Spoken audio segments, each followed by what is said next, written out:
Salut à tous, c'est Alex de votre projet IMO.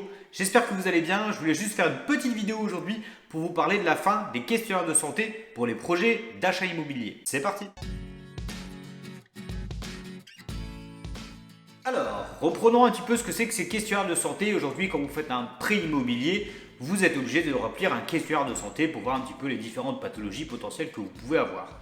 En l'occurrence, ça peut amener à des garanties en moins ou alors des exclusions de garantie ou éventuellement des surprimes en fonction des pathologies que vous allez avoir. Premièrement, ça sera donc la fin des questionnaires de santé, je dis bien pour certaines situations. Première clause pour la fin des questionnaires de santé, avoir moins de 60 ans à la fin de votre crédit. Pas au début de votre crédit, à la fin de votre crédit. Donc potentiellement, si vous faites un prêt sur 25 ans, 35 ans maximum pour ne pas avoir le questionnaire de santé. Il y a une période qui sera entre guillemets test de 2 ans, à voir si ensuite ils vont pouvoir peut-être reculer cet âge maximum pour ne pas remplir le questionnaire de santé, mais ça on saura dans les années à venir. Deuxième chose, 200 000 euros d'emprunt maximum sans questionnaire de santé pour une personne, donc 400 000 euros pour un couple, en l'occurrence 2 personnes. Alors sachez aussi que ça va pouvoir évoluer en fonction du test qui va être fait dans les 2 prochaines années, mais déjà 200 000 euros pour une personne et 400 000 pour deux, ça va faire déjà pas mal de monde qui va pouvoir bénéficier entre guillemets de ce système où il y aura juste besoin de souscrire à une assurance emprunteur sans forcément avoir besoin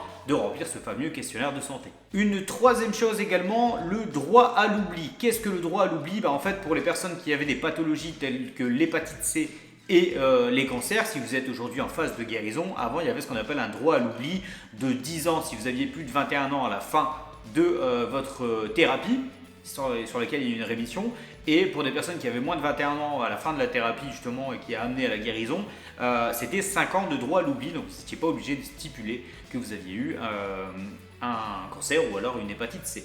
Sachez que dès la nouvelle mise en place de cette mesure, ça sera 5 ans pour tout le monde, que ce soit moins de 21 ans ou plus de 21 ans. Si vous avez guéri, si vous avez une guérison au-delà des 5 ans après, vous pourrez très bien emprunter sans avoir de soucis. Alors, autre information, cette fois-ci pour ce qui concerne l'ARAS, qu'est-ce que c'est ? C'est tout ce qui est les assurances liées au risque aggravé de santé pour des personnes qui ont des soucis de santé. C'est vrai que c'était très compliqué pour les personnes qui passaient par l'ARAS d'avoir une assurance aujourd'hui.